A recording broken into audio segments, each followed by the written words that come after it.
1, questa la quinta serie, la partenza alla numero 4. Premiazione ragazzi la prossima.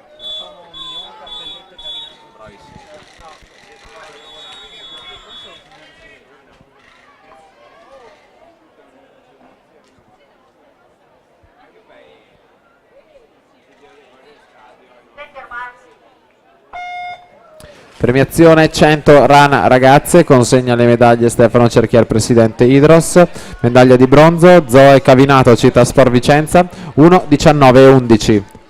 Argento Angelica Cappelletto, Nord-Est H2, 1, 18 e 19. Medaglia d'oro Laura Mion, Sporting Club Noale, 1, 16 e 51.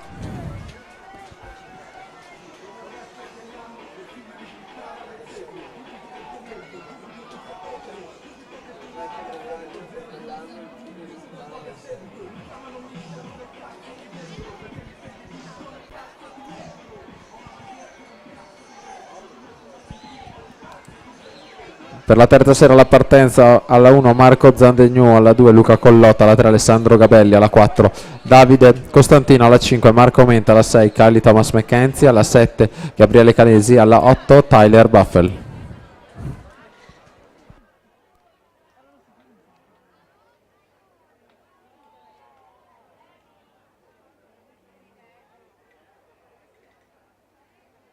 Francesco Visentini 1-9-22, il primo a scendere sotto la barriera dell'1-10, si aggiudica la quarta serie, passa al comando della classifica provvisoria. Francesco Visentini.